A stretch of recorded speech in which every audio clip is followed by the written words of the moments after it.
வணக்கம். வாங்க இன்றைக்கி வீடியோவில் என்ன பார்க்க போகிறோன்னா ரொம்ப டேஸ்டியான ஒரு ரவா கேக்கு தான். வாங்க எப்படி செய்யலான்னு பார்க்கலாம். இதில் மைதாலாம் சேர்க்கலைங்க, வெறும் ரவா மட்டும்தாங்க.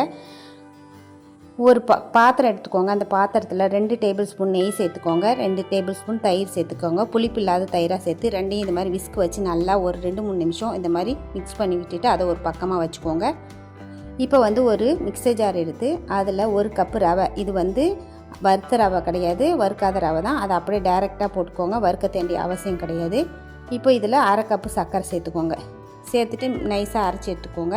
இப்போ திரும்பவும் இது மாதிரி விஸ்க் வச்சு ஒரு தடவை மிக்ஸ் பண்ணிவிட்டு இப்போ இதில் அரைச்ச நம்ம ரவையும் சர்க்கரையும் சேர்த்துக்கோங்க. இப்போ இதில் 3 டேபிள் ஸ்பூன் அளவுக்கு பால் பவுடர், அதுக்கப்புறமா baking powder 1 teaspoon, baking soda 1/2 teaspoon, vanilla essence சேர்த்துக்கோங்க. மில்க் பவுடர் இருந்தால் சேர்த்துக்கோங்க, இல்லைன்னா விட்டுடுங்க. நல்லா மிக்ஸ் பண்ணிவிட்டு இதில் கொஞ்சம் கொஞ்சமாக பால் சேர்த்துக்கோங்க. 1 கப் அளவுக்கு பால் எடுத்துக்கோங்க, கரெக்டாக இருக்கும். காய்ச்சி ஆற வச்ச பால் தாங்க. எல்லாத்தையும் நல்லா இந்த மாதிரி மிக்ஸ் பண்ணி விட்டுடுங்க. கொஞ்சம் தண்ணியாக இருக்கட்டும், அப்போ தான் கேக்கு கொஞ்சம் சாஃப்டாக வரும், இல்லைன்னா ஹார்டாக இருக்கும். இப்போது இந்த ட்ரேயில் நான் பட்டர் ஷீட் போட்டு நெய் தடவி வச்சுருக்கேன். இதை அப்படியே 2 தடவை இந்த மாதிரி டேப் பண்ணி விட்டுட்டு ஒரு வானல், அடிகனமான வானலில் இந்த மாதிரி ஸ்டாண்டு போட்டு 10 நிமிஷம் ப்ரீ ஹீட் பண்ணிவிட்டு மேலே இந்த மாதிரி வச்சு ஒரு 45 நிமிஷம் ஆகும் வேகிறதுக்கு.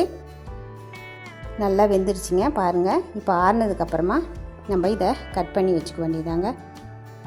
சூப்பரான சுவையான ரவா கேக் ரெடி. ஈஸியாக செஞ்சிடலாம். நீங்கள் பட்டர் ஷீட் இல்லைன்னா ஏற்கனவே நான் வீடியோ போட்டிருக்கேன், அதில் மாவு மட்டுமே வச்சு செஞ்சுருப்பேன். நீங்கள் அதே மாதிரி கூட ட்ரை பண்ணலாம். அவ்வளோதாங்க. அனைவருக்கும் இனிய புத்தாண்டு வாழ்த்துக்கள். நன்றி, வணக்கம்.